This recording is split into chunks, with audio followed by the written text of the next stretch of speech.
Baik, selamat siang semua. Assalamualaikum warahmatullahi wabarakatuh. Hari ini kita akan masuk ke bagian terkait dasar-dasar atau pengantar tentang enzim. Tapi ini karena isi dari materi slide ini rata-rata teori ya atau hafalan, jadi mungkin saya tidak akan menyampaikan terlalu detail. Silahkan nanti dibaca sendiri. Kemudian nanti juga akan ada video ya yang akan saya putar. Ini semoga bisa membantu pemahaman. Nah, nanti kalau ada penjelasan-penjelasan yang dirasa kurang jelas, boleh ditanyakan saat perkuliahan ya, seperti biasa. Nah, di sini kita akan masuk ke enzim ya, apa itu enzim, kemudian apa saja komponen penyusun enzim, dan nanti sebetulnya ujung dari perkuliahan teknik atau teknologi enzim ini adalah bagaimana enzim itu diproduksi secara industri dan bagaimana penggunaannya di industri. Tapi tentunya Anda sudah tahu ya bahwa enzim itu digunakan secara luas ya dalam industri yang berbasis bioproses, industri yang menggunakan katalis biologis, dan enzim sendiri bisa dihasilkan atau awalnya sebetulnya enzim itu didapatkan dari tumbuhan maupun dari hewan. Jadi melalui proses ekstraksi. Nah, tapi makin ke belakang karena kalau Anda ingin menggunakan enzim untuk skala industrial ya dalam skala yang besar, kemudian sumber enzimnya ini adalah dari ekstraksi tumbuhan maupun hewan, ini menjadi sangat besar biayanya.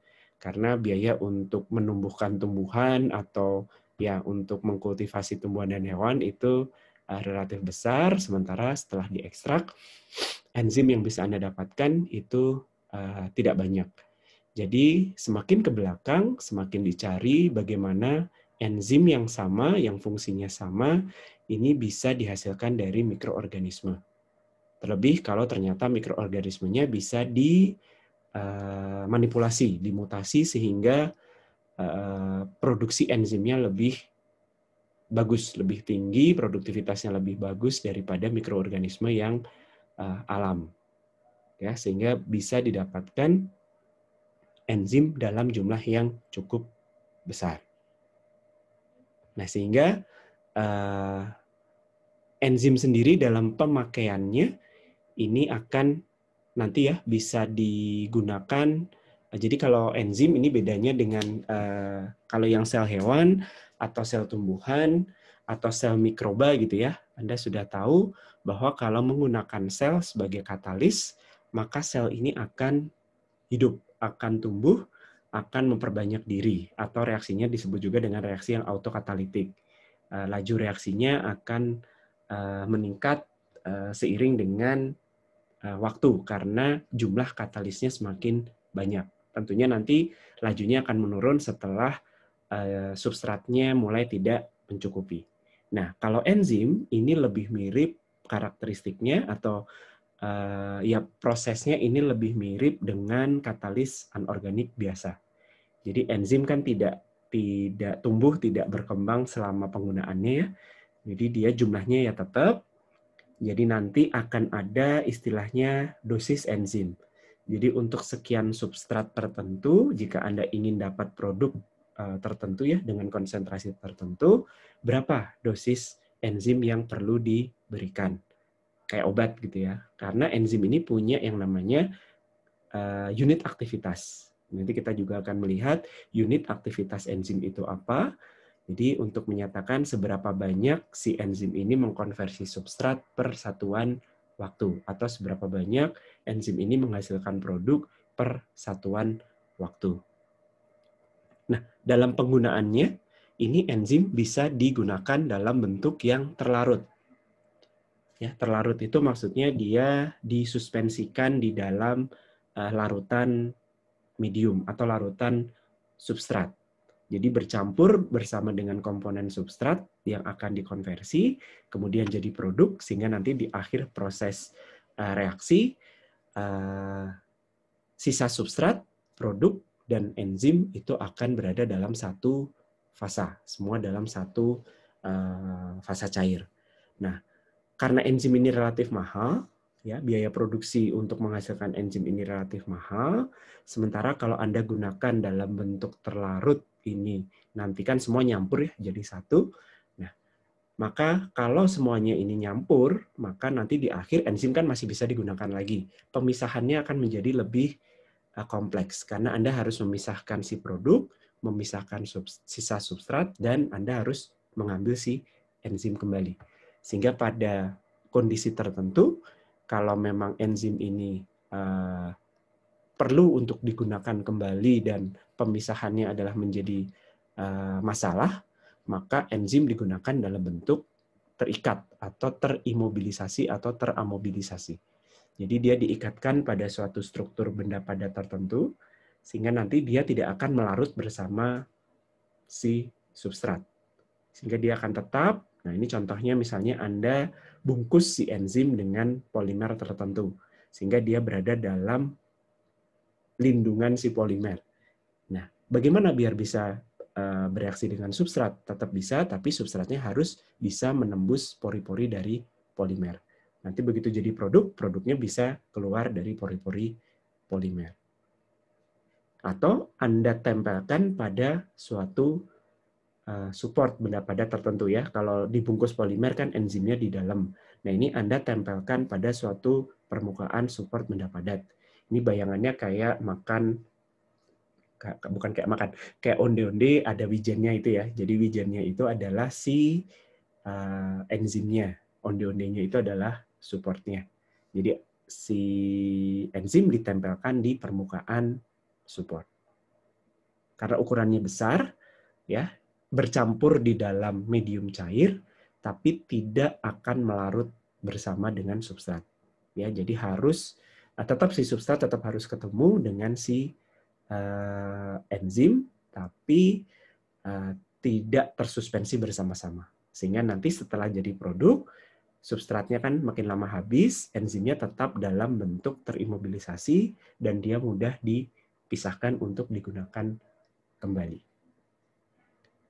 Ya, jadi enzim itu secara karakteristik proses ini mirip dengan katalis inorganik biasa. Nah, kira-kira ada bedanya nggak? Atau ada yang pernah punya bayangan gitu? Apa sih keuntungan dan kerugian menggunakan enzim? Atau mungkin secara general dulu, apa kalau tadi kan secara karakteristik proses, enzim itu lebih mirip karakteristik dari katalis anorganik biasa. Tidak ikut tumbuh dan berkembang seperti katalis sel. Nah, kira-kira ada bedanya nggak antara katalis enzim dengan katalis inorganik?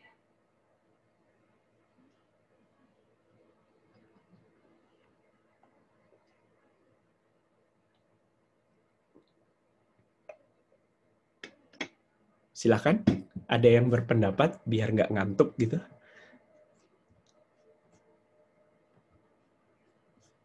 Jangan ditinggal tidur ya.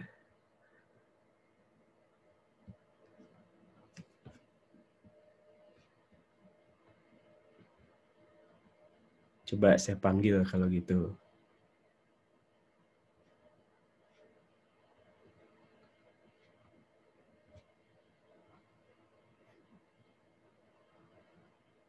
NIM 08, Agung Abdi. Ada? Halo? Ya. Ada, Pak?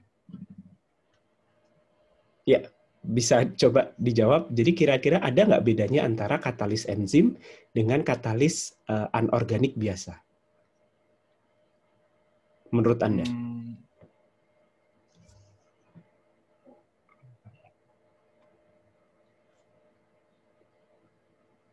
Mungkin dari ini ya, Pak. Kalau enzim itu mungkin membutuhkan waktu yang agak lama kali ya, Pak. Oke, betul. Untuk Kisarannya Anda tahu? Jadi kalau menggunakan enzim itu memang reaksinya memang berjalan dengan lebih lama dibandingkan dengan reaksi kimia biasa. Kalau reaksi kimia biasa selesai dalam waktu mungkin detik, menit gitu ya, enzim ini bisa baru jalan atau baru selesai dalam orde waktu Iya, Pak. hari atau jam. Ya, jamnya pun mungkin 24 jam, itu satu hari ya. Nah, kira-kira kenapa? Kenapa waktu yang diperlukan untuk enzim itu lebih lama dibandingkan katalis inorganik biasa? Ada yang mau coba jawab? Yang lain?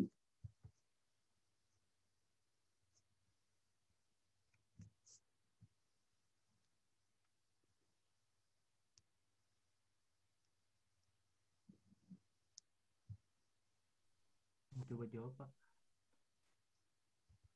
Ya, silakan. Nyalakan mic saja. Bersuara agak keras ya. Mungkin karena perlu adaptasi, Pak. Nggak kedengaran suaranya.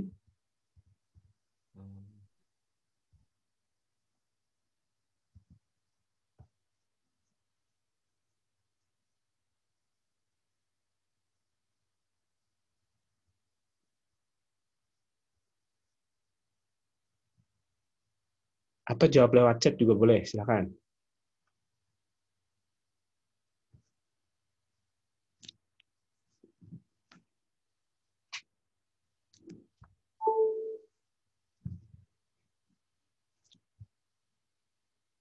Silakan, yang lain. Mungkin ada yang mau jawab. Kenapa reaksi dengan enzim itu waktunya lebih lama dibandingkan dengan reaksi katalis biasa?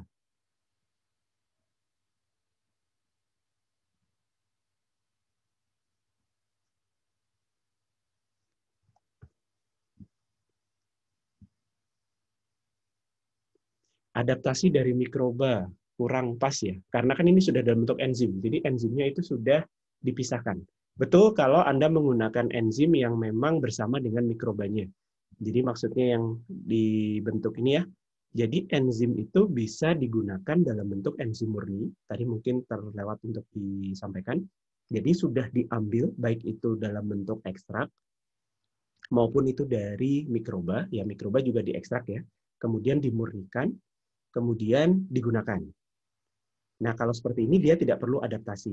Yang kedua, itu digunakan bersama-sama dengan mikrobanya. Jadi memang ya sistemnya adalah sistem fermentasi dengan mikroba. Tapi mikroba ini mengkonversi substrat menjadi produk itu dengan cara menghasilkan enzim. Baru enzimnya yang jalan. Maksudnya energi aktivasi besar apa ya?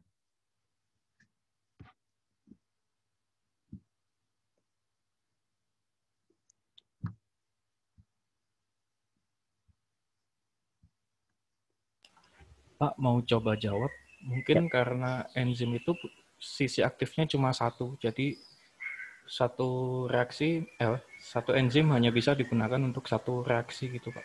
Kalau katalis inorganik kan di seluruh surface-nya bisa digunakan untuk bereaksi. Kalau enzim cuma di sisi aktifnya doang, Pak. Oke. Betul, tapi masih kurang lengkap ya. Jadi sebetulnya satu memang betul dari sisi aktif. Jadi ini kelebihan dan kekurangan enzim. Jadi kelebihan dari enzim itu adalah dia sangat spesifik. Jadi Anda kalau tahu bahwa enzim ini bisa menghasilkan satu jenis substrat tertentu, ya nanti Anda akan dapatkan produknya itu. Ya, jadi sangat spesifik. Kekurangannya ya dia sangat spesifik dalam artian karena dia sangat spesifik berarti dia hanya mau jenis substrat tertentu. Ya, jadi ketika Anda menggunakan jenis substrat yang lain yang bukan spesifikasi dari si enzim, ya berarti satu Anda tidak bisa mendapatkan produk atau ya Anda harus melakukan tahapan untuk membuat agar si substrat tadi menjadi bentuk yang sesuai dengan spesifikasi enzim. Tapi itu tidak membuat dia menjadi lebih lambat. Lebih lambatnya adalah kalau terkait sisi aktif ada betulnya, tapi sebetulnya kan kalau Anda menyediakan enzim, sisi aktif dari enzim yang tersedia itu banyak. Tapi kira-kira apa kelebihan enzim dibanding katalis inorganik yang lain? Kelebihannya adalah Anda bisa menggunakan enzim pada kondisi kamar, temperatur dan tekanan atmosferik, ya, pada temperatur ruang, tekanan atmosferik. Jadi tidak perlu kondisi yang ekstrim, harsh, gitu ya, tekanan tinggi, temperatur tinggi. Nah, tapi kalau dioperasikan pada tekanan tinggi, tekanan ruang dan temperatur ruang, tentu saja laju reaksinya akan lebih lambat dibandingkan dengan katalis inorganik biasa. Katalis inorganik biasa Anda bisa jalankan pada katakanlah 3 atm, bahkan sampai 8 atm. Temperaturnya bisa sampai 800 derajat Celcius. Sementara kalau enzim, ya kelebihannya adalah dia bisa dioperasikan pada kondisi ruang. Kalau kondisi ruang kan lebih mild ya, prosesnya akan lebih gampang, tapi ya trade-off-nya prosesnya akan menjadi lebih lambat. Kira-kira begitu ya. Nah, keuntungannya tadi sudah disebutkan ya. Jadi dengan menggunakan enzim itu adalah spesifik. Spesifik artinya kemungkinan mendapatkan produk samping yang tidak diinginkan itu menjadi jauh lebih kecil atau bahkan tidak ada. Yang kedua adalah ini dibandingkan dengan katalis anorganik biasa ya, yang memang bisa mengkatalisis beberapa jenis reaksi, makanya bisa terjadi produk samping. Yang kedua adalah biodegradable. Biodegradable itu maksudnya atau tidak polusinya maksudnya adalah tidak mencemari lingkungan. Ya. Ketiga adalah tadi bisa digunakan pada kondisi yang mild atau lunak. Temperaturnya temperatur ruangan atau temperaturnya cukup rendah, pH-nya netral, tekanan atmosferik tekanannya pada tekanan atmosferik sehingga prosesnya akan lebih mudah dikendalikan. Jadi kemudahan dari sisi proses. Tapi kerugiannya karena spesifik tadi dia harus diberi substrat yang murni. Dalam artian ya substratnya harus sesuai maunya si enzim. Enzim A hanya mengkatalisis substrat tertentu menjadi produk tertentu. Sehingga kalau Anda mau menggunakan enzim tadi, sementara kita kembali lagi ya, ketika Anda membuat atau Anda menyiapkan medium untuk keperluan fermentasi industri. Kalau keperluan fermentasi industri ya berarti Anda mencari agar biaya operasinya serendah mungkin. Salah satunya adalah dengan memurahkan atau menurunkan harga bahan baku, mencari bahan baku yang lebih murah. Nah, kalau bahan baku lebih murah, itu biasanya trade-off-nya adalah ke pretreatment. Masih ingat ya, bagaimana pretreatment itu semakin diperlukan kalau Anda menggunakan bahan baku yang lebih murah. Karena bahan baku yang murah itu pengotornya banyak. Nah, ini akan lebih menantang atau akan lebih bermasalah untuk enzim. Karena enzim butuh bahan yang lebih spesifik. Beda mungkin dengan mikroba. Mikroba sampai batasan tertentu dia masih bisa beradaptasi dengan substrat yang kompleks. Sementara enzim enggak. Enzim kan bukan benda hidup ya. Jadi dia hanya bisa maunya itu saja. Nah, seringkali substrat sama pun diberikan enzim. Misalnya, ini adalah enzim selulase. Dari namanya, enzim selulase itu mengkonversi selulosa, menghidrolisis selulosa menjadi glukosa. Nah, diberi selulosa dengan dari sumber yang berbeda, misalnya dari rumput-rumputan, atau dari kayu-kayuan, atau dari tandan kosong sawit misalnya. Ini satu jenis selulase ini bisa memberikan laju reaksi yang beda-beda. Kira-kira kenapa? Walaupun sama-sama selulosa. Dan ini enzimnya adalah selulase.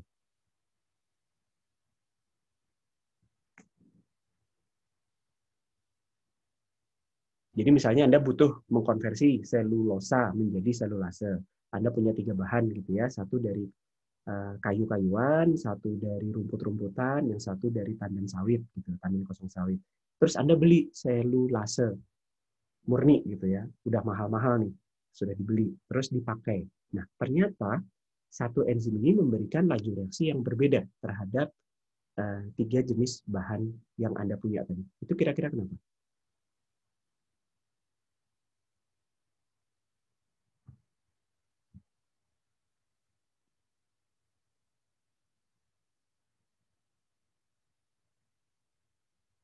Ananda Cahya Ini salah satu ketua kelas ya.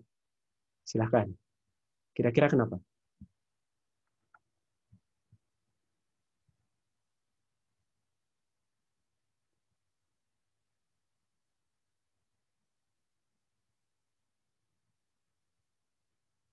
Halo? Maaf Pak, bisa diulang abis dari toilet. Oke, kalau Anda punya satu jenis enzim, misalnya selulase, ini Anda beli gitu ya. Terus Anda punya 3 bahan berselulosa, rumput, kayu, pandan sawit, kosong gitu ya. Nah, ini kenapa selulase ini memiliki laju reaksi yang berbeda terhadap 3 jenis substrat tadi, walaupun sama-sama selulosa.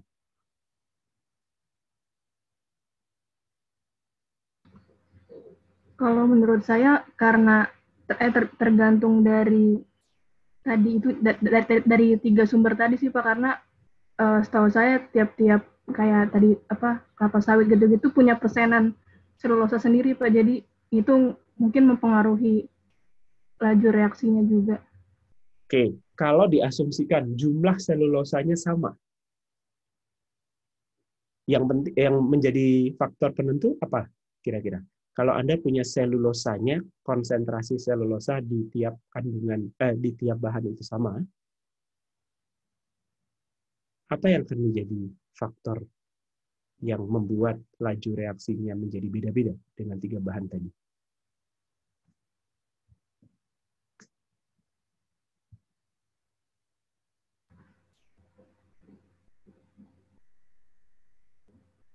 Gugus fungsinya kayaknya Pak. Gugus fungsi. Selulosa itu jenisnya banyak kan ya Pak? Oke, ya. Satu adalah kalau ini Anda bandingkan lagi dengan Anda memberikan bubuk selulosa murni gitu ya. Selulosa murni dengan jumlah selulosa yang sama, mana yang lebih cepat?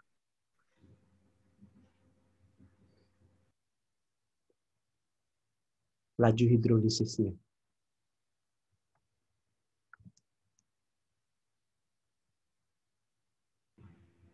Yang murni Pak. Oke, yang murni. Karena yang lain tadi ada apanya? Selain selulosa kan ada zat-zat lain. Ada komponen lainnya juga sih Pak, ada hemiselulosa, ada lignin, Ya, mungkin betul. ada protein. Betul. Ya. Jadi si selulase ini dia butuh substrat yang harus murni untuk bisa bekerja dengan optimal. Ketika Anda memberikan substrat selulosa dalam bentuk tidak murni, kan yang tadi yang 3 itu kan tidak murni ya, walaupun sama-sama selulosa. Ada pengotornya. Pengotornya ini lignin misalnya. Ya, dia membungkus si selulosa sehingga dia butuh pretreatment. Selain itu tadi sudah disebutkan ya, walaupun sama-sama selulosa, rantainya beda-beda. Senyawa gugus fungsinya ada perbedaan. Nah, Anda perlu ingat bahwa sebetulnya enzim kan tadi dihasilkan oleh bisa sel mikroba, bisa sel hewan, bisa sel tumbuhan. Untuk apa sih si enzim ini dihasilkan oleh sel-sel tadi?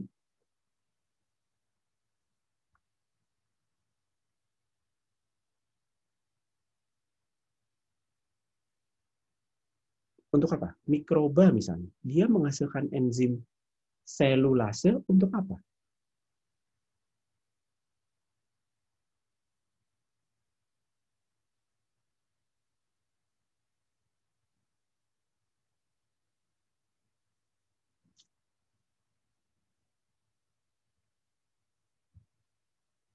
Ini nunggu dipanggil ya. Oke. Untuk degradasi di hidrolisis nggak sih Pak? Gimana? Tadi pertanyaannya kenapa mikrobanya menghasilkan selulosa bukan Pak? Menghasilkan selulase. Ya. Iya, selulosa. Menghasilkan enzim selulase misalnya. Ngapain dia harus menghasilkan itu? Buat ngebantu degradasi pas hidrolisisnya nggak sih Pak? Atau proses lain hidrolisis gitu?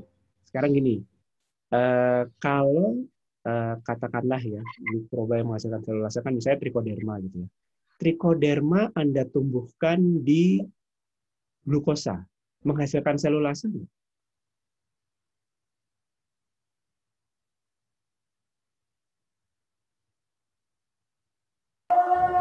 Sepertinya enggak, Pak. Soalnya glukosa sudah bisa langsung jadi sumber C-nya dia, bukan?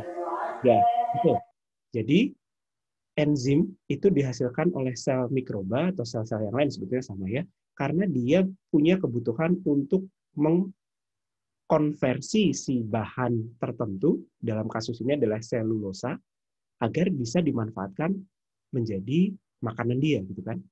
Anda masih ingat ya, backbone dari sel itu rata-rata adalah C6. Semakin panjang C6-nya, dia butuh energi untuk memecah-mecah. Semakin pendek dari C6, dia butuh energi untuk menyambung-nyambung. Nah, salah satu contohnya dengan selulosa ini. Kalau dia hanya dikasih selulosa, ya mau tidak mau dia harus makan selulosa. Caranya gimana? Dia menghasilkan selulase. Selulase ini berarti untuk bisa menghasilkan selulase, kita harus memberikan selulosa kan ke sel mikroba, si trichoderma itu contohnya. Nah, tergantung kita memancingnya itu pakai selulosanya apa. Apakah dari tadi ya, kayu-kayuan, atau dari rumput-rumputan, atau dari tandan kosong sawit gitu ya. Nah, sehingga nanti dia akan, si sel mikroba ini akan menghasilkan enzim yang spesifik terhadap substrat yang dia berikan. Nah, selulase ini yang nanti kita ambil, misalnya tadi diekstrak dari, dipancing dengan rumput-rumputan gitu ya. Selulase ini yang akan kita ambil, lalu dimurnikan dan itu dijual. Nah, tentunya enzim yang dari hasil pancingan rumput-rumputan ini tadi, ini pasti akan lebih bagus kerjanya kalau digunakan untuk menghidrolisis selulosa yang bentuknya rumput-rumputan gitu kan ya. Karena awalnya memang dia dihasilkan dengan seperti itu. Jadi ketika Anda membeli enzim, itu yang perlu enzim murni ya, enzim murni, Anda perlu lihat enzim ini dihasilkan oleh mikroba apa. Kemudian sebetulnya nanti Anda bisa lihat mikroba untuk menghasilkan enzim tadi apa yang dilakukan atau komponen pemancing apa ya, bahan apa yang digunakan untuk memancing si enzim tadi dihasilkan. Semakin mirip dengan nanti bahan yang Anda gunakan, maka akan semakin cepat laju reaksinya. Kira-kira seperti itu. Ini dalam dengan catatan kondisi enzimnya itu masih baik. Nah, karena kekurangan atau kerugian enzim yang lain adalah enzim itu mudah terdegradasi. Terdegradasinya apa? Satu adalah karena kondisi fisiknya. Jadi terkena uap air, terkena panas, perubahan pH gitu ya. Kemudian ketika Anda gunakan itu bercampur dengan bahan-bahan kimia lain yang ada di dalam medium, nah ini enzim ini bisa mengalami degradasi. Degradasinya mungkin tidak langsung rusak gitu ya, tapi dia akan mengalami penurunan aktivitas. Ya, sehingga menjadi penting ketika Anda menggunakan enzim, unit aktivitas itu selalu dicek beberapa kali. Maksudnya secara rutin gitu. Setelah beberapa kali pemakaian, aktivitas dari enzim itu perlu dicek. Apakah masih sama dengan sebelumnya. Ya, jadi memang aktivitas enzim itu satu akan bergantung pada jenis bahan yang ketika dia dihasilkan dulu nih sama si mikroba, dia menggunakan bahan apa. Kemudian yang kedua adalah ya seberapa bagus kualitas dari si enzim itu. Semakin lama disimpan, aktivitasnya akan semakin turun. Oke, kira-kira begitu ya. Nah, sebelum enzim-enzim yang punya nama lengkap yang bagus-bagus itu ya, yang dihasilkan secara industrial, yang diketahui fungsinya secara spesifik apa, jadi sebetulnya produk-produk bioproses itu dihasilkan karena mikroba itu menghasilkan enzim. Apa saja produk bioproses sebenarnya macam-macam ya, mulai dari tempe, oncom itu untuk makanan. Kemudian ya termasuk juga keju, roti, yogurt itu kan memang dihasilkan karena aktivitas mikroorganisme. Kemudian minuman beralkohol ini sudah dikenal dari lama.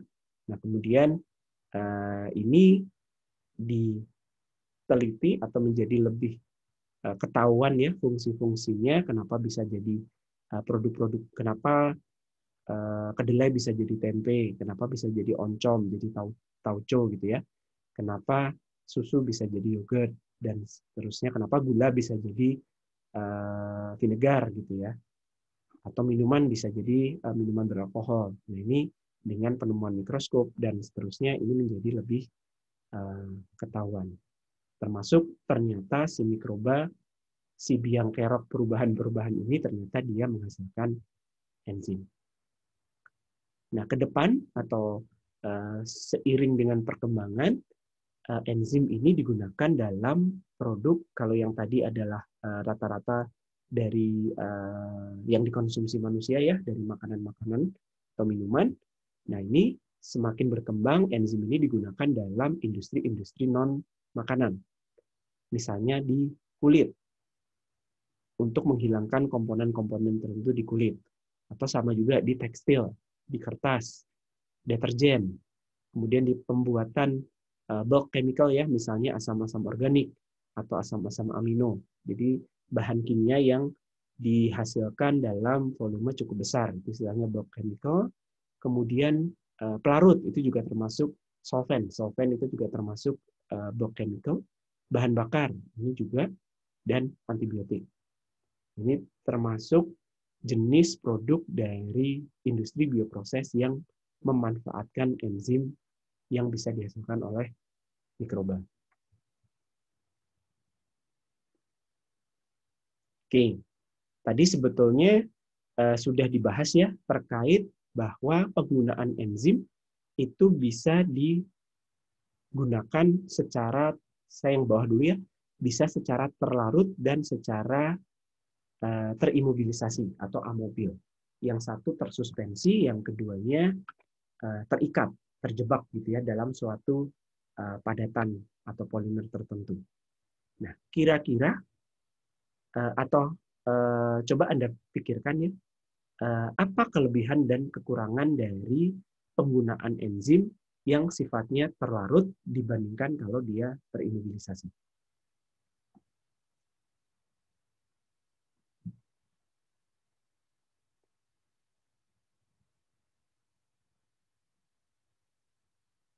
Apa kira-kira?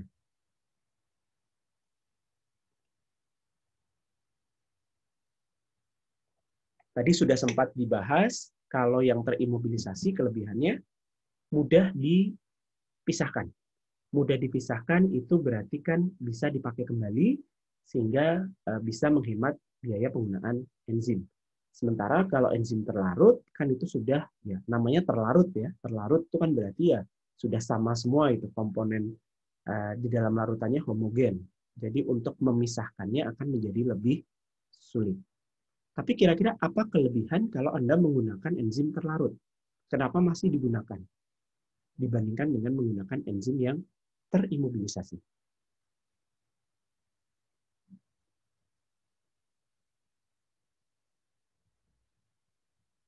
Apa kira-kira? Bisa membayangkan dan mencoba menjawab?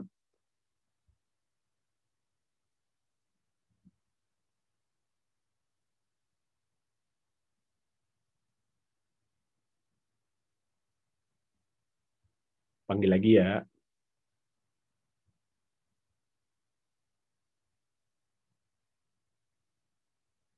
Lutfi Dwi Aditya.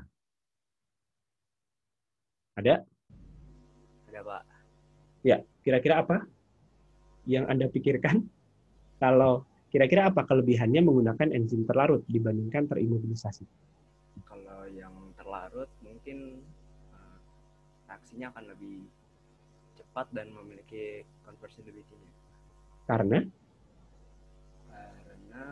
mungkin dia lebih mudah dalam kontak gitu. Kontak dengan Selnya. gimana? Kontak dengan? Iya, betul jawabannya. Kontak dengan bahan bakunya kan ya maksudnya? Ya, ya. Jadi kalau menggunakan enzim terlarut sama seperti reaksi kimia biasa, bahwa kalau kontak antara zat-zat yang bereaksi dengan katalis itu semakin baik, maka reaksinya akan menjadi lebih cepat. Kalau reaksinya menjadi lebih cepat, konversi lebih cepat tercapai atau konversi lebih tinggi dalam waktu yang sama. Kalau Anda buat dalam bentuk imobilisasi ya, dengan tujuan enzimnya itu gampang dipisahkan, sehingga nanti gampang digunakan kembali, Anda ingat ya, kalau terimobilisasi berarti enzimnya ada dalam bentuk padat. Sementara nutrien-nutrien yang lain itu berada dalam bentuk tersuspensi, dalam bentuk terlarut, cair gitu ya. Nah, ada fasa padat, ada fasa cair. Itu kan harus ketemu ya, enzimnya tetap harus ketemu dengan si substrat biar terjadi reaksi. Maka ada yang namanya hambatan perpindahan atau hambatan perpindahan massa. Karena begitu ada fasa padat, ada fasa cair, pasti ada boundary layer-nya, ada lapisan tahanannya antara dua fasa yang beda. Nah, si substrat dia harus menembus atau mengatasi tahanan tadi. Sehingga secara keseluruhan, kalau Anda menggunakan enzim yang terimobilisasi, maka aktivitas enzim tidak akan setinggi kalau menggunakan enzim yang terlarut. Karena munculnya hambatan perpindahan tadi. Itu dari sisi hambatan. Nah, lalu dari sisi sifat sendiri, enzim ini kan mudah sekali terdegradasi ya. Jadi ketika Anda buat, Anda imobilisasikan, maka ada kemungkinan akan ada interaksi antara si enzim dengan si bahan pengimobilisasi, atau kita sebutnya support ya, benda padat ini sebagai support. Dia kan ada yang dijebak dengan matriks polimer, ada yang ditempelkan di atas permukaan suatu benda padat. Menempelkannya macam-macam. Bisa pakai adsorpsi biasa, nanti pas kita membahas imobilisasi akan kita bahas lebih detail, bisa pakai ikatan kovalen. Berarti butuh bahan kimia. Nah, ini bisa cara-cara ini bisa mendegradasi si enzim. Ya, jadi ada trade-off-nya. Jadi dengan imobilisasi Anda bisa dapatkan enzim itu kembali dengan gampang. Jadi tidak boros enzim, tapi secara reaksinya menjadi lebih lambat. Secara konversinya menjadi lebih rendah. Mirip dengan kalau Anda menggunakan enzim mikrobial yang sifatnya intraseluler dengan ekstraseluler. Ini sudah dapat istilah ini kan ya, mestinya intraseluler adalah kalau enzimnya dihasilkan tapi disimpan di dalam selnya. Sementara kalau ekstraseluler ini dikeluarkan. Nah, kalau dikeluarkan ya berarti kan enzimnya akan keluar dari sel, kemudian dia langsung kontak dengan substrat. Terbentuk produknya bisa diambil. Ada di fasa cair atau ada di fasa medium fermentasi, terlarut di medium cairan fermentasi. Sementara kalau intraseluler, ya berarti si substrat harus masuk dulu ke dalam sel. Jadi mirip seperti imobilisasi ya. Jadi si substratnya harus masuk ke dalam sel, bereaksi dulu jadi produknya harus keluar dari sel, baru nanti bisa diambil.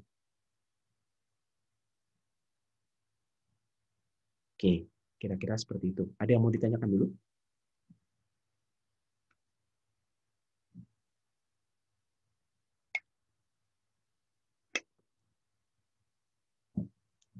Oke, kalau tidak ada, nah ini sejarah saja ya, dibaca saja.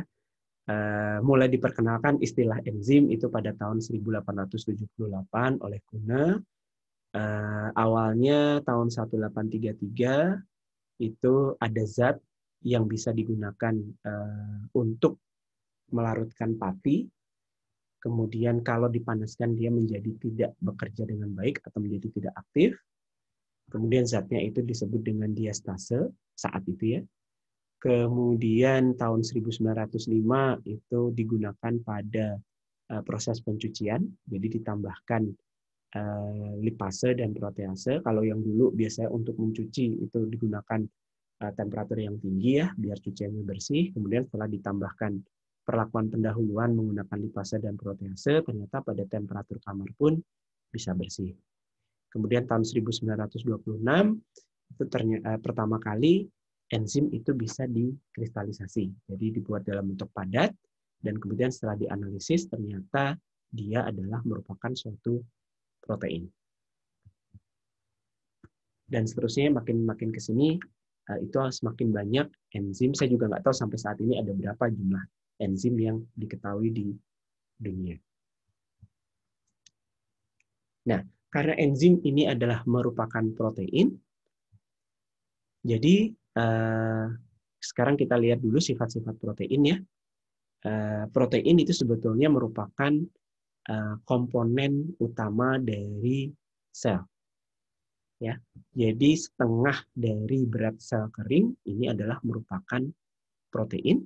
Ciri khasnya adalah dia punya berat molekul yang tinggi, kemudian ada atau cukup banyak komponen dengan nitrogen, jadi ini yang beda dengan komponen yang lainnya. Nah, protein ini terdiri atas yang namanya asam amino. Mungkin sudah tahu ya, jadi komponen penyusun atau building block dari protein itu namanya asam amino. Ada sekitar 20 jenis asam amino yang dikenal saat ini. Kemudian kalau dari unsurnya, protein itu terdiri atas C, H, O, dan spesifiknya adalah N. Ya, jadi protein ini punya komponen N yang tidak dimiliki oleh punya unsur N yang tidak dimiliki oleh komponen karbohidrat dan lemak. Nah, komposisi protein ini kira-kira ya, jadi paling banyak karbon tetap ya, makanya sumber C itu adalah diberikan dalam jumlah paling besar, kemudian setelah karbon itu biasanya adalah oksigen dan nitrogen. Itu komponen terbanyak berikutnya. Jadi oksigen, nitrogen, kemudian hidrogen, dan sulfur. Jadi ada sulfur, sedikit sulfur di dalam protein. Ya, sehingga nanti kalau dekomposisi protein, kenapa kadang menimbulkan bau ya, bau yang kurang sedap, karena ketika terdekomposisi, protein itu bisa melepaskan H2S.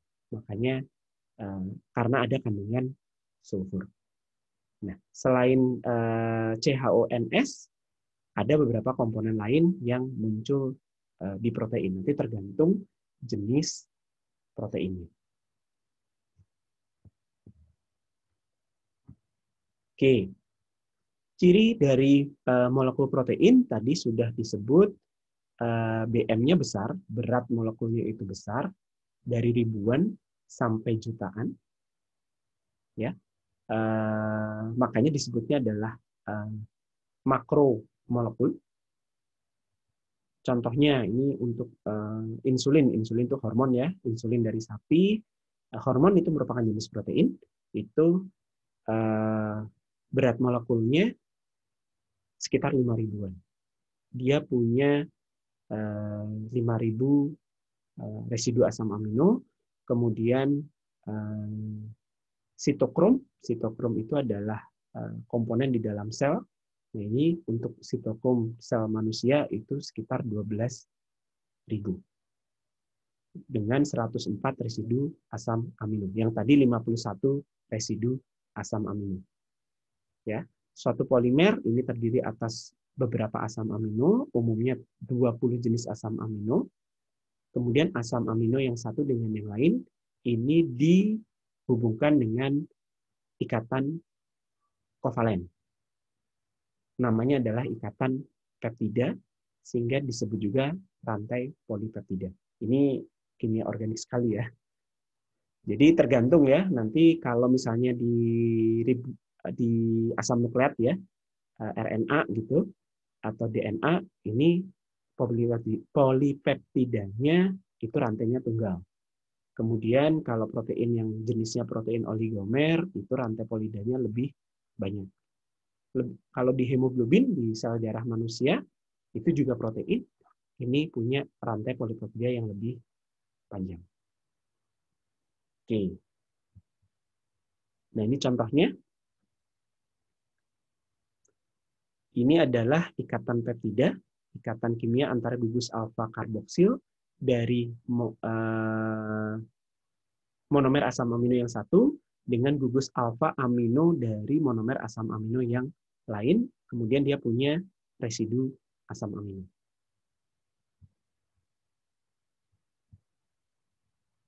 Oke. Oke, mungkin sebelum membahas detail terkait protein, mungkin ada sedikit video yang bisa dilihat untuk membantu pemahaman ya. Sebentar saya putarkan.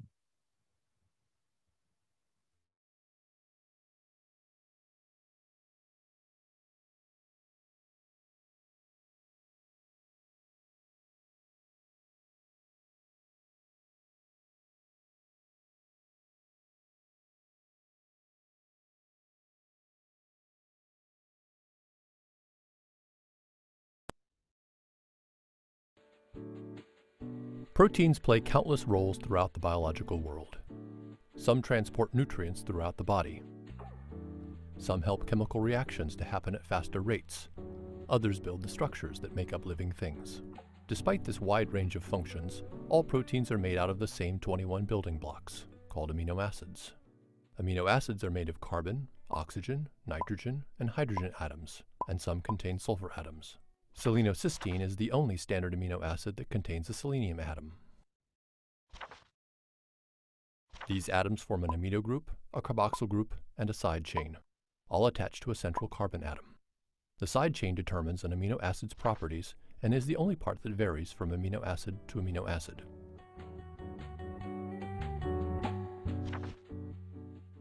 Hydrophobic amino acids have carbon-rich side chains, which don't interact well with water. Hydrophilic, or polar, amino acids interact well with water. Charged amino acids interact with oppositely charged amino acids or with other molecules.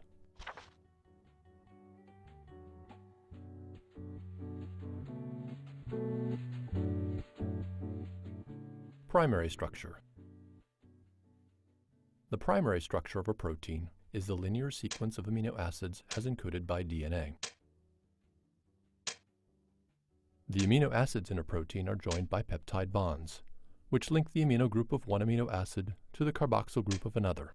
A water molecule is released each time a peptide bond is formed. This linked series of carbon, nitrogen, and oxygen atoms is the protein backbone. Protein chains often fold into two types of secondary structures, alpha helices and beta sheets. An alpha helix is a right-handed coil stabilized by hydrogen bonds between the amine and carboxyl groups of nearby amino acids. Beta sheets are formed when hydrogen bonds stabilize two or more adjacent strands of amino acids. The tertiary structure of a protein is the three-dimensional shape of the protein chain. This shape is determined by the characteristics of the amino acids making up the chain. Many proteins form globular shapes with hydrophobic side chains sheltered on the inside, away from surrounding water molecules. Membrane-bound proteins have hydrophobic amino acids clustered together on their exteriors, so that hydrophobic side chains can interact with the lipids in the membrane. Charged amino acids allow proteins to interact with molecules that have complementary charges.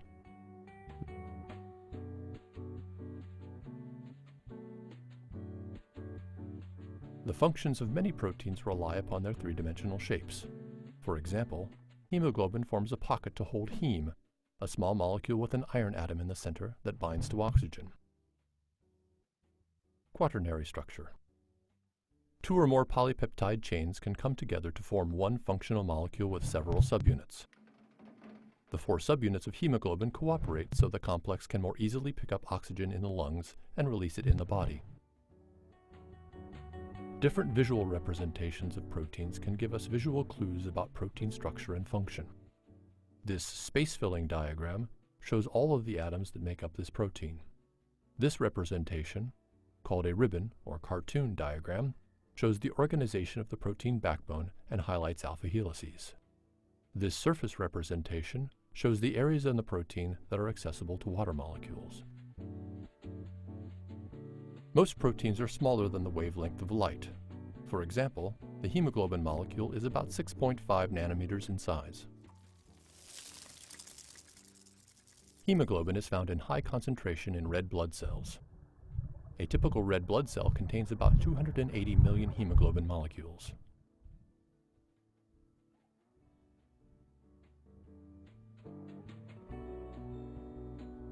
The three-dimensional shapes of proteins determine their function.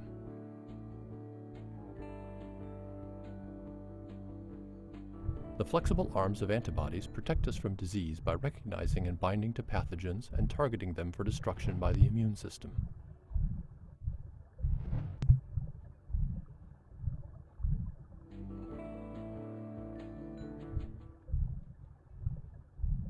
The hormone insulin is a small, stable protein that can easily maintain its shape while traveling through the blood to regulate blood glucose level.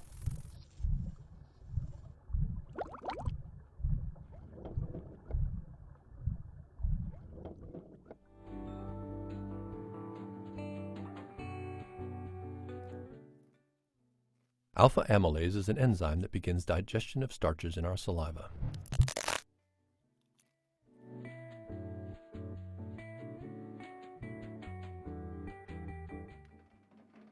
The calcium pump is aided by magnesium and powered by ATP to move calcium ions back to the sarcoplasmic reticulum after each muscle contraction.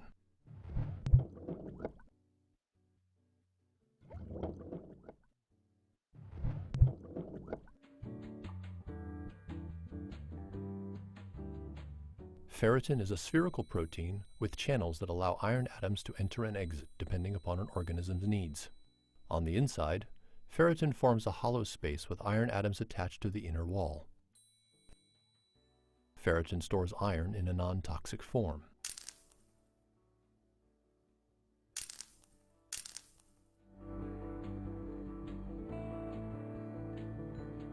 Collagen forms a strong triple helix that is used throughout the body for structural support. Collagen molecules can form elongated fibrils, which aggregate to form collagen fibers. This type of collagen is abundant in skin and tendons. Learn more about the functions and 3D structures of proteins and other molecular machines at the RC.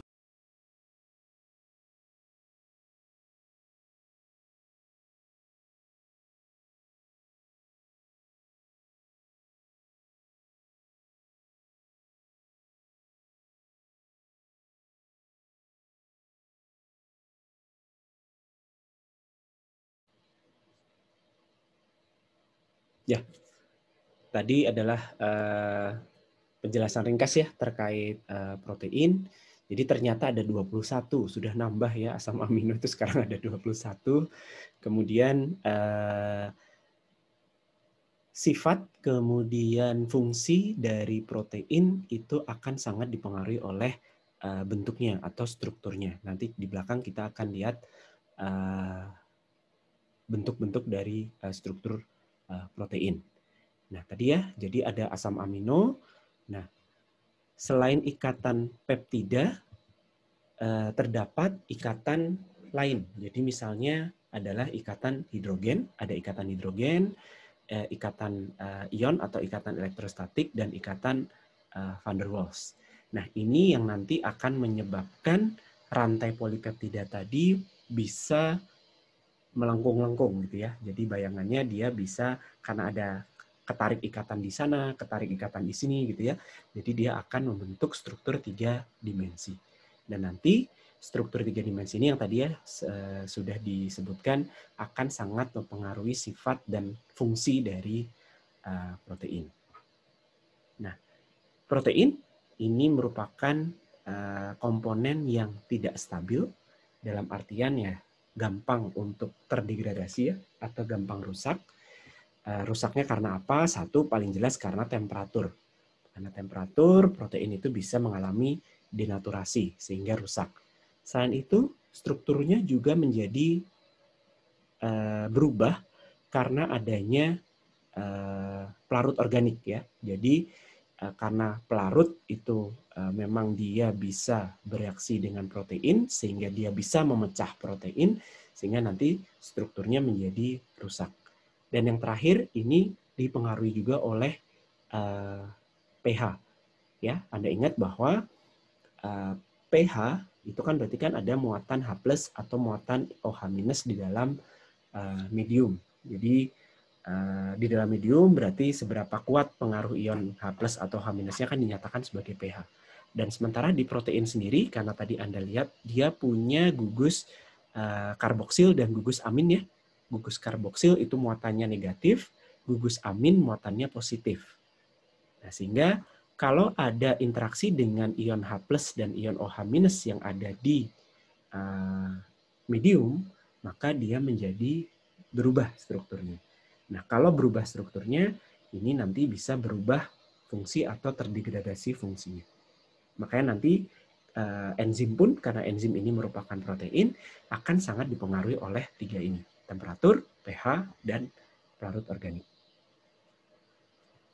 Nah, kemudian sifat protein itu adalah reaktif dan spesifik. Jadi dia punya gugus-gugus samping macam-macam ya. Ada gugus plus, gugus minus, gugus hidroksil aromatik, atau bisa juga alifatik dan gugus-gugus lain yang dia punya sifat reaktif. Reaktif ini maksudnya dia punya kereaktifan yang berbeda-beda. Dia bisa bereaksi dengan komponen yang beda-beda. Bisa bereaksi. Makanya tadi ada antibodi. Antibodi ini karena dia punya struktur yang tertentu, kemudian dia punya gugus samping yang tertentu, dia punya kemampuan untuk melawan zat yang masuk ke dalam tubuh manusia. Nah, nanti secara umum, setiap jenis protein punya struktur makromolekul yang spesifik atau khas.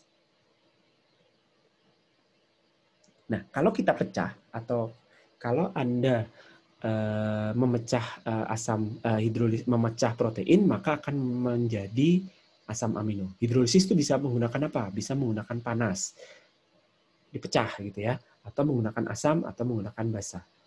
Nah, asam amino, suatu asam amino itu akan terdiri dari satu gugus amin NH2, satu gugus karboksil COOH, satu buah atom H, dan gugus residu tadi, alkilnya, yang terikat pada atom C yang merupakan atau yang dikenal sebagai alfa karbon atau karbon alfa, karbon C utama, di mana gugus-gugus tadi nempel ke alfa karbon. Ya. Jadi ada gugus karboksil, ada gugus amin, ada rantai cabang, ada satu H. Ini adalah C alfa. Nah, gugus R ini apa saja? Gugus R ini rantai samping bentuknya bervariasi. Nanti bervariasi ini ya dari panjangnya, gugusnya apalagi gitu ya, strukturnya, muatannya, dan nanti dia akan juga mempengaruhi kelarutan dari si asam amino di dalam air. Nah, ini adalah 20 jenis asam amino. Tadi mungkin Anda coba aja bandingkan dengan video tadi. Video tadi menyebut ada 21 ya, jadi ada satu yang tidak tercantum di sini. Satu jenis asam amino itu bisa dinyatakan dalam 2 kode. Satu adalah kode 3 huruf ya. Anda bisa lihat seperti ini. Kemudian yang satu lagi adalah kode 1 huruf. Yang umum digunakan adalah kode yang 3 huruf. Oke, sampai sini dulu ada yang mau ditanyakan nggak?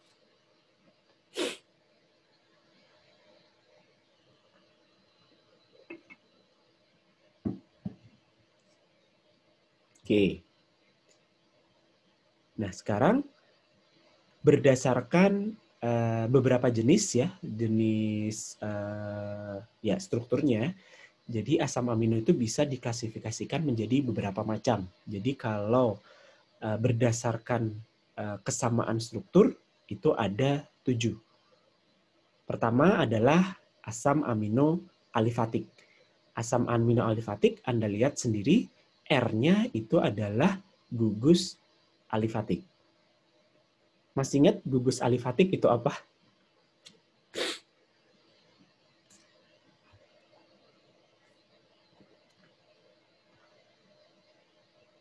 Ya, gugus alifatik itu adalah C, kemudian C-nya berikatan dengan H saja.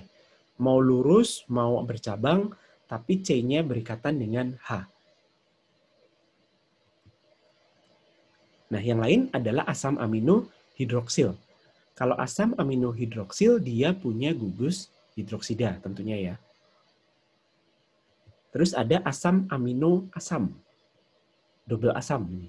Jadi ada gugus COH-nya 2. Jadi selain gugus karboksil, kalau asam amino kan pasti ada NH2 dan COH, tapi dia punya ikatan dengan gugus COOH yang lain. Demikian juga ada yang asam, ada yang basah. Berarti dia punya gugus NH2 juga. Nah, selain alifatik, ada yang aromatik. Berarti ada rantai cincinnya, ada rantai melingkarnya. Terus ada asam amino sulfur, beberapa jenis yang tadi ya, tidak semua asam amino punya sulfur, jadi ada golongan asam amino sulfur. Jadi sama-sama punya atom sulfur di dalam rantai asam aminonya. Nah, ada asam amino sekunder, jadi dia punya NH2-nya itu tidak dalam bentuk NH2, tapi dalam bentuk NH. Jadi ada satu kaki H-nya yang berikatan dengan atom C yang lain. Oke, itu berdasarkan strukturnya. Kemudian kalau berdasarkan polaritasnya atau kemudahan melarut dari gugus alkilnya tadi ya, yang R, itu ada asam amino yang sifatnya non-polar. Non-polar berarti dia tidak dapat larut dalam air. Ya, tidak polar. Nah, rata-rata yang alifatik itu adalah yang non-polar. Kemudian,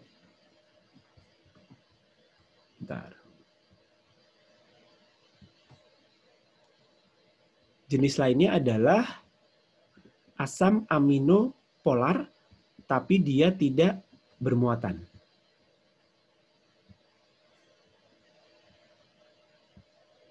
Oke. Jadi dia larut dalam air, tapi tidak memberikan muatan. Sementara ada yang punya muatan. Nah, bisa membedakan ya, apa bedanya yang punya muatan dengan yang tidak punya muatan. Kalau yang punya muatan, dia bisa melepaskan gugus H. Kalau H berarti kan dia nanti akan bermuatan negatif. Atau nanti dia bisa melepaskan satu H dari NH2 sehingga nanti dia bermuatan positif. Dari gugus karboksilnya, kalau yang ini dari gugus aminnya. Oke, Anda juga masih ingat bahwa asam amino itu ada yang disebut asam amino esensial. Asam amino esensial itu yang tidak diproduksi secara alami sehingga perlu dimasukkan dalam diet kita ya, dari makanan kita. Ada yang memang bisa dihasilkan secara alami atau disebutnya dengan non-esensial. Ini jenis-jenisnya. Nanti silahkan dibaca sendiri. Oke, sekarang dari sifatnya. Oke, secara umum asam amino itu larut dalam air dan tidak larut dalam pelarut organik. Nah, tapi ya tadi ya, berarti kalau yang polar dia akan larut dalam air, tapi yang non polar dia akan larut dalam organik. Meleleh pada temperatur yang cukup tinggi, jadi sebetulnya titik lelehnya itu cukup tinggi, sekitar 200. Ada yang punya taste gitu ya, jadi ada yang berasa manis, ada yang pahit, ada yang tidak berasa. Nah, kemudian dalam larutan dia bersifat amfolitik. Amfolitik ini dia bisa bersifat sebagai asam, sebagai donor proton, memberikan H+ gitu ya, dan basah atau menerima H+. Nah, dalam larutan juga dia bisa punya muatan positif, karena tadi ya bisa bersifat donor proton dan akseptor proton, bisa punya muatan negatif, atau bisa tidak punya muatan. Ini akan tergantung pada pH-nya. Nah, makanya ada istilahnya ada pH isoelektrik. Jadi pH isoelektrik ini adalah nilai pH di mana muatan dari asam amino itu adalah netral. Dia tidak punya kelebihan muatan. Tidak lebih muatan positif, tidak lebih muatan negatif. Atau sering juga disebut dengan kondisi Zwitter ion. Nanti kalau Anda ubah pH mediumnya, maka muatan protein tadi akan menyesuaikan.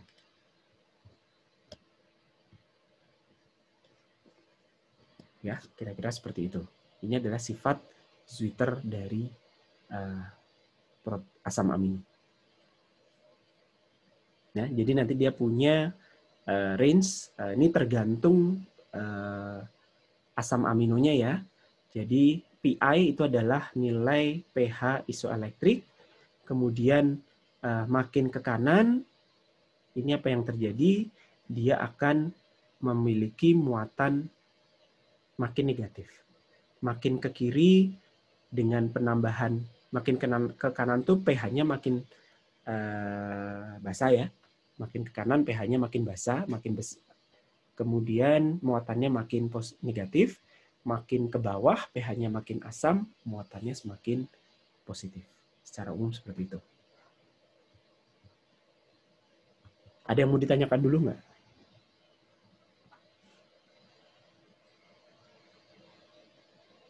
Oke, sekarang sifat yang lain dari asam amino ini adalah dia punya sifat aktif optik atau optis aktif. Jadi maksudnya adalah dia punya sifat memutar bidang polarisasi cahaya ya. Jadi bentuknya mirip tapi asimetris gitu ya. Jadi secara umum asam amino itu ada dua ya, yang bisa memutar ya istilahnya sih memutar ke kanan gitu ya, dikasih tanda positif, yang memutar ke kiri dikasih tanda negatif. Yang memutar ke kanan dikasih istilah D, yang memutar ke kiri dikasih istilah L, dextro dan levo. Nah, yang ada di alam itu kebanyakan pada umumnya konfigurasi L. Ya, jadi untuk asam amino ternyata di alam itu kebanyakan adalah konfigurasi L. Oke. Nah, reaksi-reaksi karena tadi kan dia punya gugus-gugus fungsi termasuk gugus alkilnya ya, maka dia akan punya beberapa reaksi.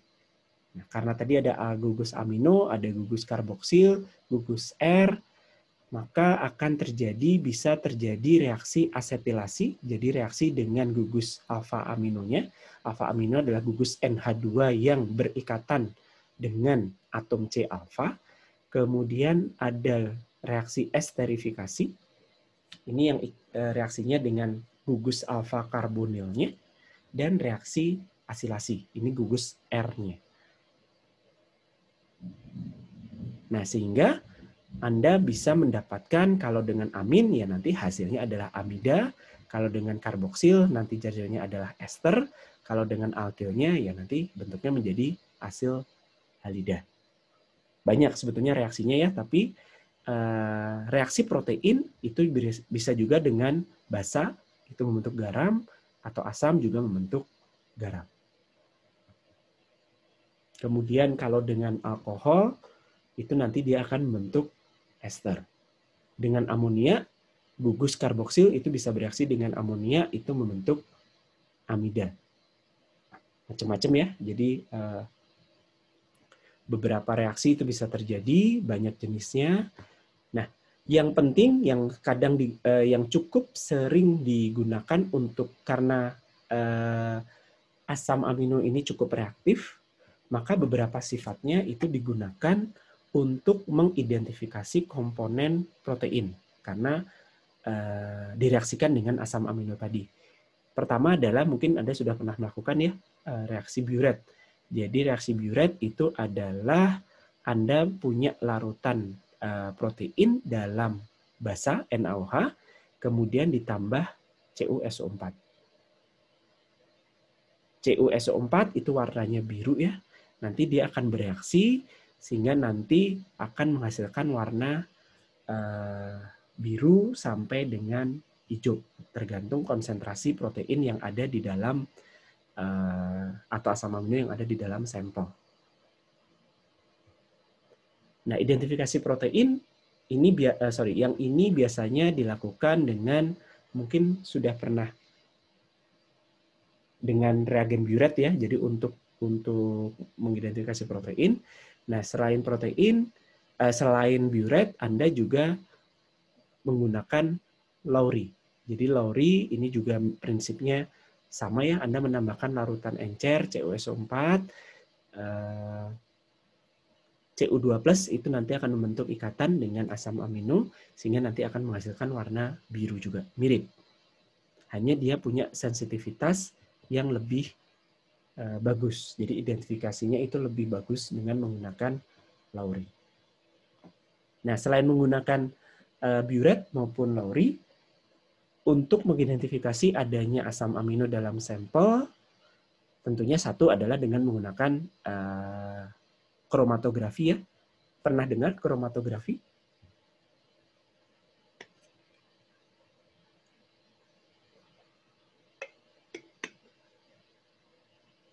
Prinsip dasarnya atau prinsip kerjanya seperti apa?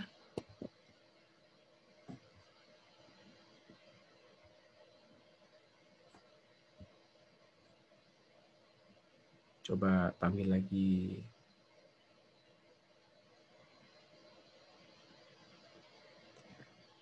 NIM 62 Rosa Savitri. Ada?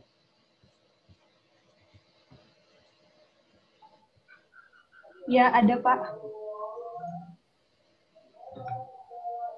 Ya. Anda ingat apa prinsip dasar dari kromatografi? Itu nggak sih Pak, jumlah zat yang terlarut yang beda-beda untuk masing-masing komponennya. Terus bagaimana bisa dipisahkan atau bagaimana bisa dianalisis? Itu dari fase diam dan fase geraknya. Terus? Dari kelarutan juga mungkin Pak. Oke, jadi kromatografi ini intinya Anda menambahkan suatu komponen ya, sehingga nanti yang namanya fase, jadi si larutan yang Anda mau pisahkan atau yang mau Anda analisis, itu Anda lewatkan dalam suatu komponen yang sebutannya adalah fasa diam. Ini bisa berupa gel atau bisa berupa komponen yang lain ya. Nah, nanti di dalam fasa diam ini, si komponen tadi akan berinteraksi, sehingga nanti dia akan punya profil pergerakan yang beda. Karena adanya interaksi dengan fasa diam, masing-masing komponen itu akan punya kecepatan gerak yang beda, sehingga bisa terpisah.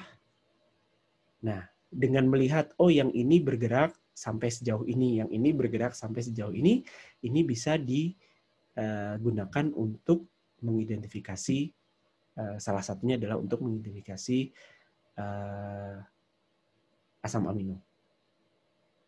Interaksinya apa? Ya mulai dari tadi karena dia punya muatan, berarti dari ion-ionnya. Jadi fasa diam dia punya ion yang berlawanan dengan ion di dalam sampel yang mengandung asam amino, sehingga nanti bereaksi. Sehingga dia punya kecepatan gerak yang beda, atau kelarutan. Kelarutan berarti ya kemudahan melarutnya akan beda-beda. Atau adsorpsi, beberapa komponen terserap lebih cepat, beberapa komponen enggak. Jadi kalau yang enggak berarti kan dia bisa jalan dengan lebih cepat. Atau memang dia tertahan atau tersaring karena pori-pori dari ukuran gitu ya.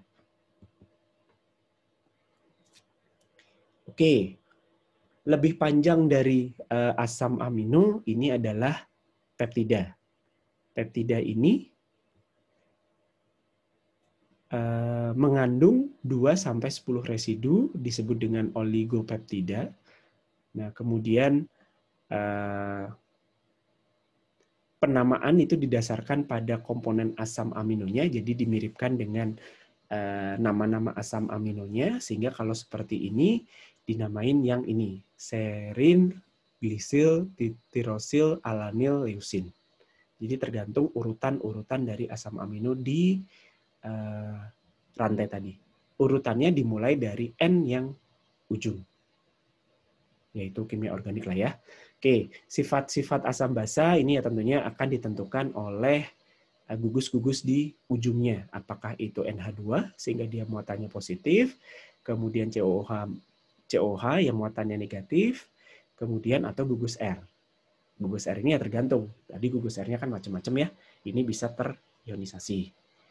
Nah, sama seperti asam amino punya pH isoelektrik. Kemudian pemisahannya juga mirip ya, pakai kromatografi atau elektroforesis. Nah, elektroforesis ini berarti memang dia diberikan muatan. Jadi ada medan muatan gitu ya. Sehingga nanti si peptida atau asam amino itu bisa terpisah-pisah dari muatannya. Selain itu, pemisahan juga bisa didasarkan pada sifat asam dan basa.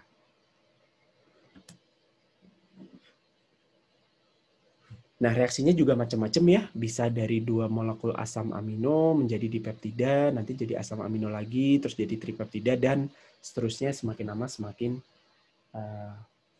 panjang.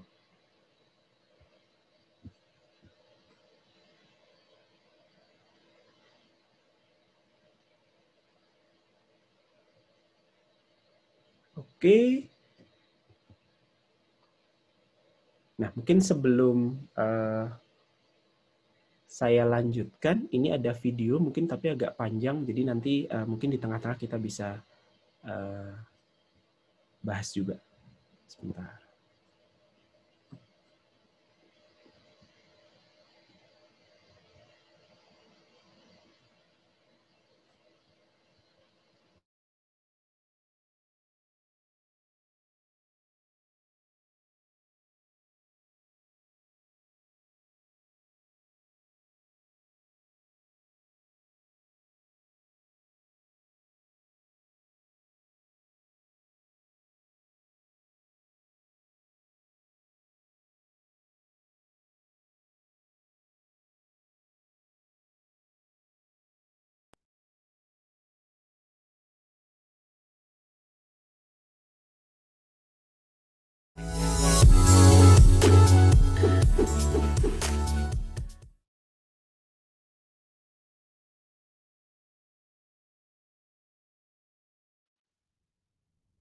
Here is a cell, the basic unit of all living tissue. In most human cells, there is a structure called the nucleus. The nucleus contains the genome. In humans, the genome is split between 23 pairs of chromosomes. Each chromosome contains a long strand of DNA, tightly packaged around proteins called histones. Within the DNA are sections called genes. These genes contain the instructions for making proteins.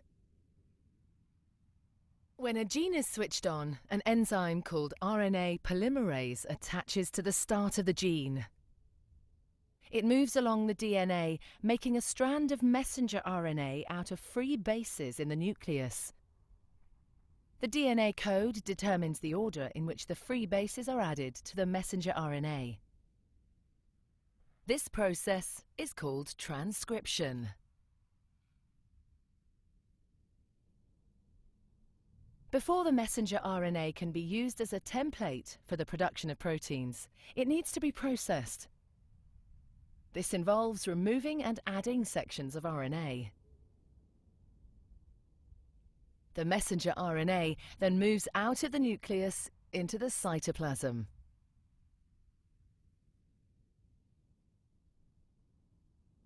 Protein factories in the cytoplasm, called ribosomes, bind to the messenger RNA.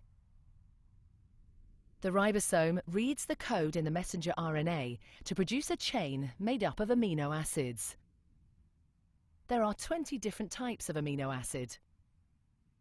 Transfer RNA molecules carry the amino acids to the ribosome. The messenger RNA is read 3 bases at a time. As each triplet is read, a transfer RNA delivers the corresponding amino acid. This is added to a growing chain of amino acids. Once the last amino acid has been added, the chain folds into a complex 3D shape to form the protein.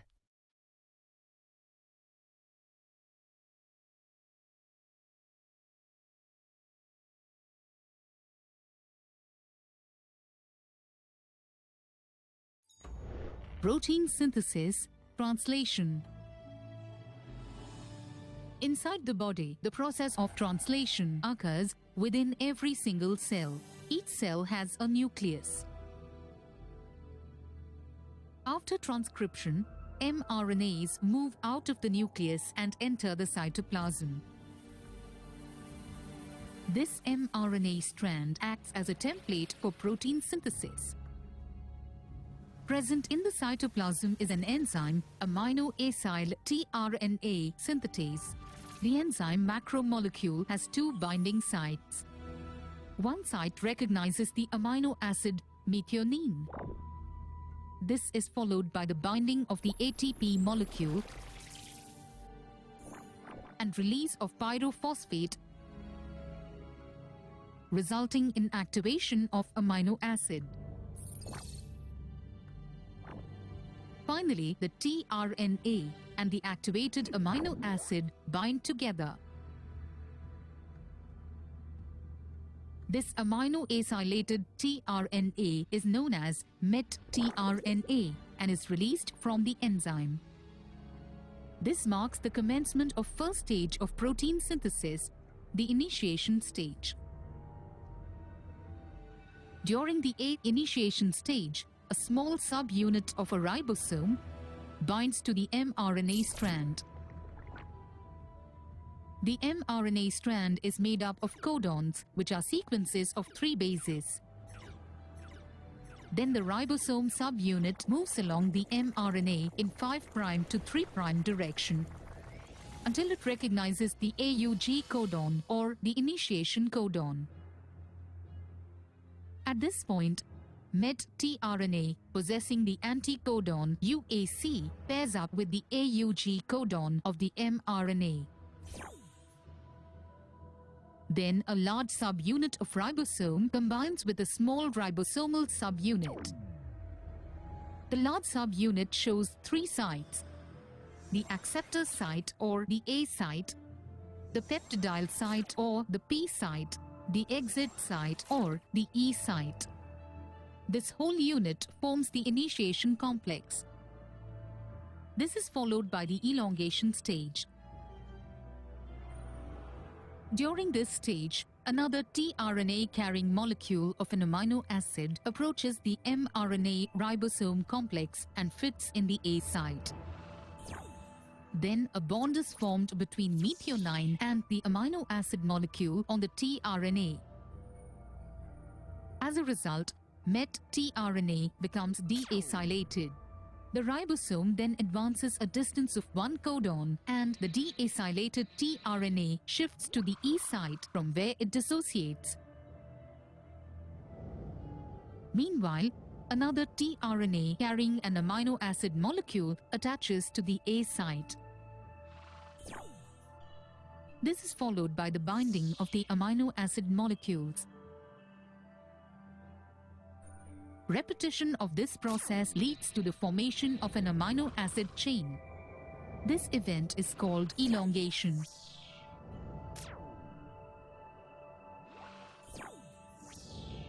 Finally, when the UAG codon or the stop codon reaches the A site, elongation is terminated. Termination is the last stage of protein synthesis. The chain of amino acid molecules is released from the ribosome. This released amino acid chain is the protein, and this part of protein synthesis is known as translation. Then the tRNA detaches from the mRNA. Ribosome detaches and dissociates into its small and large subunits. Summary. Protein synthesis shows that the first stage involves the binding of MET-tRNA to mRNA and the small subunit of the ribosome. The larger subunit of ribosome then combines with the small subunit. Second stage is the elongation stage. In this stage, the incoming amino acyl tRNA fits in the A site. Then a bond is formed between methionine and the amino acid molecule on the tRNA. The process is repeated until a chain of amino acid molecules is formed. The last stage of protein synthesis is the termination stage. When the ribosome reaches the stop codon UAG, elongation stops and the newly formed amino acid chain, which is the protein macromolecule, detaches from the ribosome.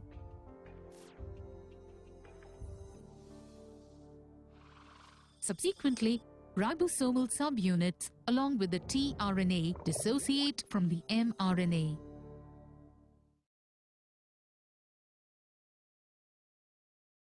In order for our bodies to function, we need to supply them with a variety of nutrients we get from our diet. Our bodies cannot use the food as it is when it enters our digestive system. The process of chemical digestion uses different proteins and enzymes to break down the food particles into usable nutrients our cells can absorb. And where are the instructions to manufacture these and all the different types of proteins we need to stay alive? The instructions to make proteins are contained in our DNA. DNA contains genes. A gene is a continuous string of nucleotides containing a region that codes for an RNA molecule. This region begins with a promoter and ends in a terminator.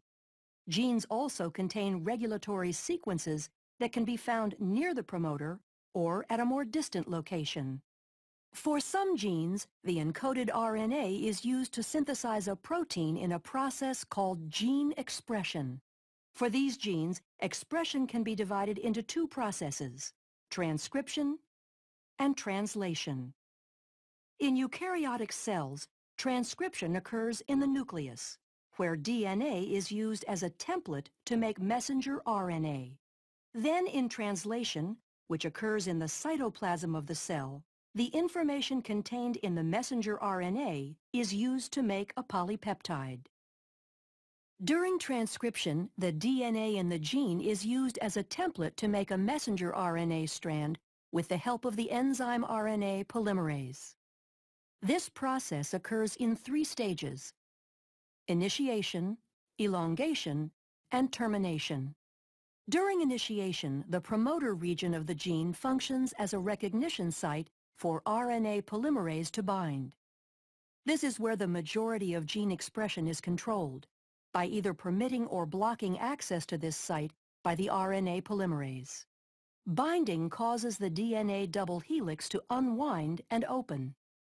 Then during elongation, the RNA polymerase slides along the template DNA strand. As the complementary bases pair up, the RNA polymerase links nucleotides to the 3' end of the growing RNA molecule. Once the RNA polymerase reaches the terminator portion of the gene, the messenger RNA transcript is complete, and the RNA polymerase, the DNA strand, and the messenger RNA transcript dissociate from each other. The strand of messenger RNA that is made during transcription includes regions called exons that code for a protein, and non-coding sections called introns. In order for the messenger RNA to be used in translation, the non-coding introns need to be removed, and modifications such as a 5' cap and a 3' poly A tail are added. This process is called intron splicing and is performed by a complex made up of proteins and RNA called a spliciosome. This complex removes the intron segments and joins the adjacent exons to produce a mature messenger RNA strand that can leave the nucleus through a nuclear pore and enter the cytoplasm to begin translation. How is the information in the mature messenger RNA strand translated into a protein? The nitrogenous bases are grouped into 3 letter codes called codons. The genetic code includes 64 codons. Most codons code for specific amino acids. There are 4 special codons, 1 that codes for start and 3 that code for stop. Translation begins with the messenger RNA strand binding to the small ribosomal subunit upstream of the start codon. Each amino acid is brought to the ribosome by a specific transfer RNA molecule. The type of amino acid is determined by the anticodon sequence of the transfer RNA. Complementary base pairing occurs between the codon of the messenger RNA and the anticodon of the transfer RNA. After the initiator transfer RNA molecule binds to the start codon, the large ribosomal subunit binds to form the translation complex, and initiation is complete. In the large ribosomal subunit, there are 3 distinct regions called the E, P, and A sites. During elongation, individual amino acids are brought to the messenger RNA strand by a transfer RNA molecule through complementary base pairing of the codons and anticodons. Each anticodon of a transfer RNA molecule corresponds to a particular amino acid. A charged transfer RNA molecule binds to the A site, and a peptide bond forms between its amino acid and the one attached to the transfer RNA molecule at the P site. The complex slides down one codon to the right, where the now uncharged transfer RNA molecule exits from the E site, and the A site is open to accept the next transfer RNA molecule. Elongation will continue until a stop codon is reached. A release factor binds to the A site at a stop codon, and the polypeptide is released from the transfer RNA in the P site. The entire complex dissociates and can reassemble to begin the process again at initiation. The purpose of translation is to produce polypeptides quickly and accurately. After dissociation, the polypeptide may need to be modified before it is ready to function. Modifications take place in different organelles for different proteins. In order for a digestive enzyme to be secreted into the stomach or intestines, the polypeptide is translated into the endoplasmic reticulum, modified as it passes through the Golgi, then secreted using a vesicle through the plasma membrane of the cell into the lumen of the digestive tract. Proteins are needed for most physiological functions of the body to occur properly, such as breaking down food particles in digestion, and the processes of transcription and translation make the production of proteins possible.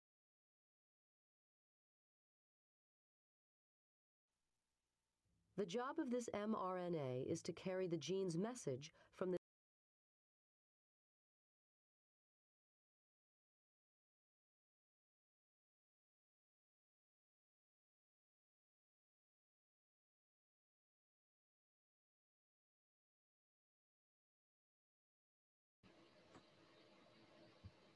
Baik, tadi adalah informasi terkait pembentukan protein kalau dari gen ya. Jadi tahapan-tahapannya Anda bisa lihat di video yang tadi. Nah, sekarang kita mungkin sedikit melanjutkan. Oke, nah protein sendiri itu bisa diklasifikasikan berdasarkan beberapa hal ya. Satu adalah berdasarkan komposisinya. Komposisinya ini adalah ada yang namanya simple protein atau protein sederhana, di mana kalau dia dihidrolisis ini akan menjadi asam amino, langsung jadi asam amino saja. Nah, sementara ada juga yang namanya protein terkonjugasi atau conjugated protein yang kalau Anda pecah-pecah, Anda hidrolisis, ini bisa menjadi asam amino dan ada komponen-komponen lain. Komponen lainnya apa? Ada bahan senyawa-senyawa ya, RR-nya tadi ya. Jadi apakah itu zat organik atau anorganik. Contoh dari conjugated protein ini macam-macam ya. Ada glycoprotein berarti dia punya rantai glikogen, ada fosfoprotein, berarti ada rantai fosfatnya, dan lain sebagainya. Oke, itu dari komposisinya. Jadi yang simple, jadi kalau memang hanya gabungan dari asam amino saja atau asam amino dan senyawa-senyawa kompleks lain. Kemudian kalau berdasarkan konformasinya, itu ada protein yang bentuknya serat dan ada protein yang bentuknya bola atau globular. Nah, kalau yang serat ini ya seperti namanya ya, bentuknya adalah serabut-serabut seperti serat, rantai-rantai polipeptida yang paralel sepanjang sumbu. Nah, ini contohnya adalah keratin. Keratin ini adalah protein yang banyak terdapat pada permukaan luar dari rambut, kuku, kolagen, rambut, kuku, atau kolagen ya. Jadi dia lebih merupakan, nanti ada jenisnya, ini adalah protein struktur. Nah, selain yang bentuknya serabut, ada juga protein yang namanya protein globular. Jadi bentuknya adalah bola. Jadi dia berbentuk bola, terlipat-lipat karena efek dari ikatan-ikatan ya, yang seperti disebut di sebelumnya. Nah, ini konformasinya lebih kompleks. Konformasi ini bentuk struktur 3 dimensinya. Nah, yang masuk dari protein globular ini ya enzim, antibodi, hormon, hemoglobin, dan sebagainya. Tadi kan ada ya protein struktur, ada protein function, ada protein antibodi, ada hormon, dan sebagainya. Nah, kalau dari fungsinya ini sebetulnya macam-macam ya tadi.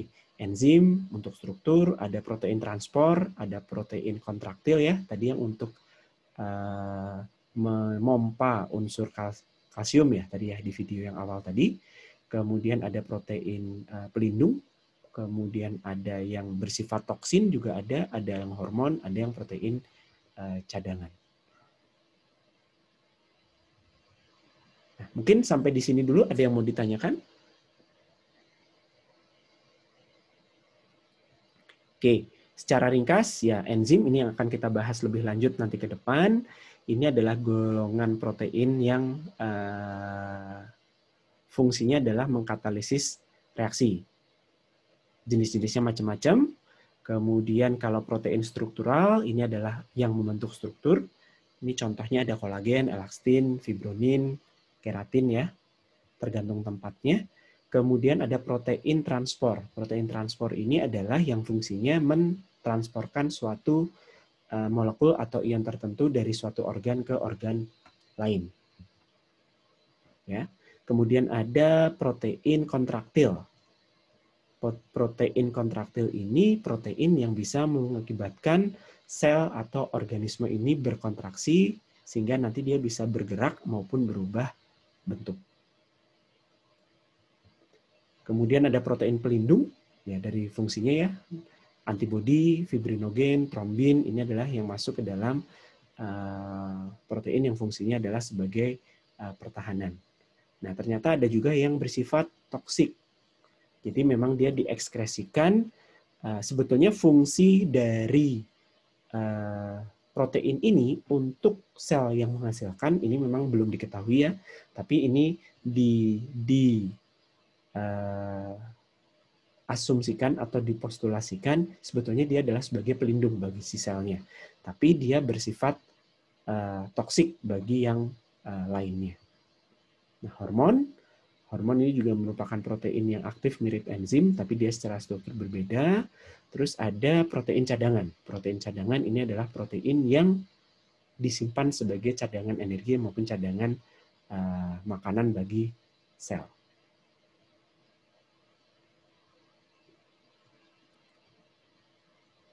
Oke, ini mungkin dari strukturnya ya.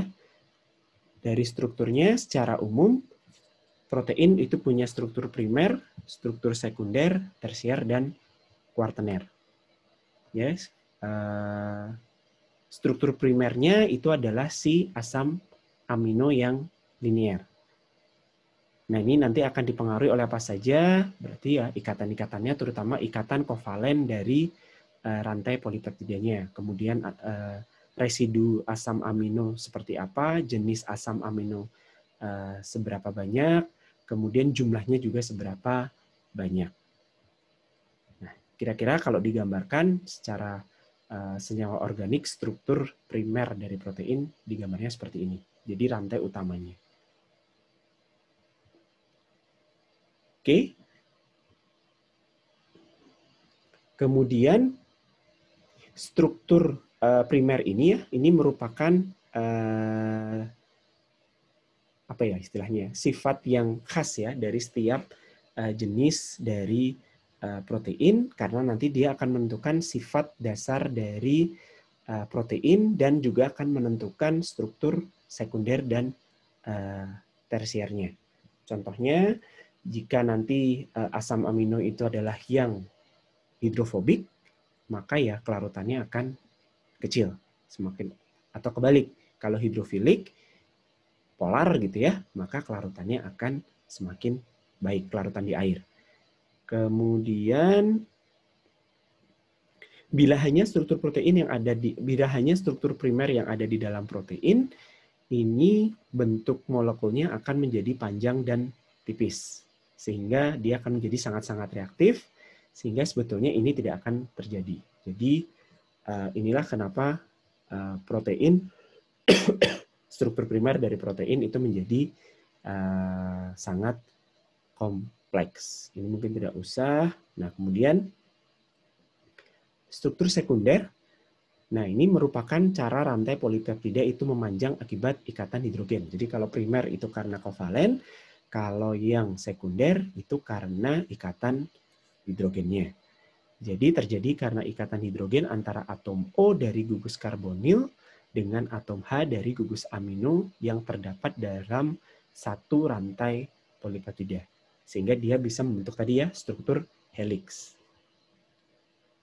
Bentuknya macam-macam, bisa menjadi struktur dua tipe struktur sekunder, helix saja atau menjadi lembaran, yang tadi ya yang terlipat tadi. Kemudian ada alpha helix maupun triple helix.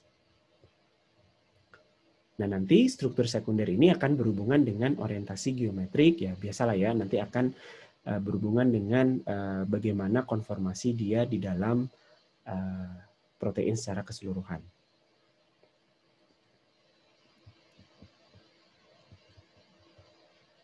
Oke. Nanti silahkan dibaca lebih detail ya. Oke, kita oke.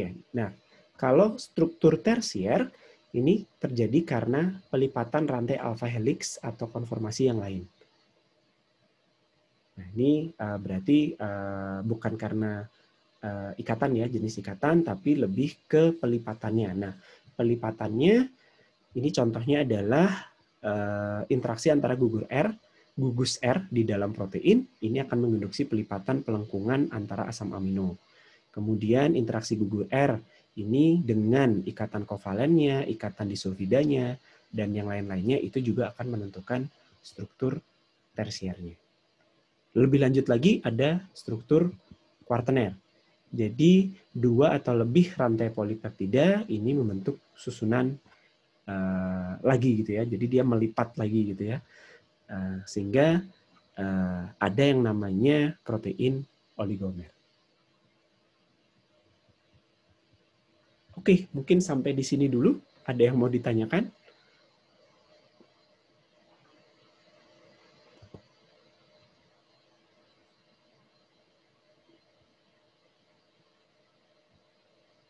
Baik, kalau tidak ada, berarti ya. Mau nanya soal PR sih, Kapi. Oke, sebentar. Saya stop recording-nya ya.